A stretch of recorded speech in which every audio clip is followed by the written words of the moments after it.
আমরা সপ্তম শ্রেণী দ্বিতীয় পর্যায়ক্রমিক মূল্যায়নের বাংলার ৯ নম্বর স্কুলের প্রশ্নের উত্তরগুলো আলোচনা করব। ১-১ যে বৈজ্ঞানিক কারণে আপেল দৌড়ায় মাটির দিকে সেটি হলো মাধ্যাকর্ষণ। ১-২ মাউন্ট চেম্বারলিনের উচ্চতা ২৭৪৯ মিটার। ১-৩ কামিনী রায়ের লেখা কাব্যগ্রন্থ দ্বীপ ও ধূপ। ১-৪ পৃথিবী যে নিজের কক্ষপথে সূর্যের চারিদিকে ঘোরে তা প্রথম বলেন কোপারনিকাস। ১-৫ সঠিক বানানটা হলো তালবেশ্বর তালবেশ্বয় হস্যই ভয় দীর্ঘ পেট কাটা মধ্যাহ্নস্য মধ্যাহ্ন মানে পয়েরটা। ২-১ দিয়েছে মহৎ মানুষদের জীবন কথা আমরা পাঠ করে থাকি কেন? মহৎ মানুষদের জীবন সততা ত্যাগ ও ধৈর্য দিয়ে গড়া। তাদের কর্মের প্রতি নিষ্ঠা আমরা পাথেয় করলে তবেই প্রকৃত মানুষ হয়ে উঠব। তাই মহৎ মানুষদের জীবন কথা আমরা পাঠ করে থাকি। ২ নম্বর প্রশ্ন অসীমা কেন পুরন্দরকে ফেরিওয়ালা বলে ব্যঙ্গ করেছে? বৃষ্টিবিজ্ঞানী পুরন্দর চৌধুরী মেঘ চুরি করে তাকে পণ্য বানিয়েছে বলে তাকে ফেরিওয়ালা বলে ব্যঙ্গ করেছে। ২-৩ ঘন্টায় ঘন্টায় ওষুধ খেতে হয় বাক্যটি কোন অর্থে ব্যবহৃত? নিয়মিত অর্থে। ২-৪ কাজী নজরুল পাঠ্যাংশে নজরুল ব্যতীত কোন মনীষীর নাম পেয়েছ? নেতাজি সুভাষচন্দ্র বসু। ২-৫ বলেছে হোটেলওয়ালা জন্মদিনে ভোজের তালিকায় কি কি ছিল? হোটেলওয়ালা জন্মদিনের ভোজের তালিকায় ছিল ভুনি খিচুড়ি, হরিণের মাংসের কোরমা, পায়েস আর স্বর্গের শুরুয়া। ৩-এর প্রশ্নে আসি। ৩-১ বলেছে পৃথিবীর জল যেমন আছে তেমনই থাকুক। কে কখন এই কথা বলেছে?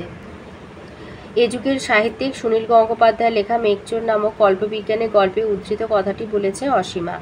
বিজ্ঞানী পুরন্দর চৌধুরীর হাত থেকে তার তৈরি ধাতব গোলকটা নিজের হাতে নিয়ে সেটাকে স্বয়ংক্রিয় রকেটের সকেটে ফেলে দেওয়ার পর অসীমা প্রশ্নোক্ত কথাটি বলেছেন।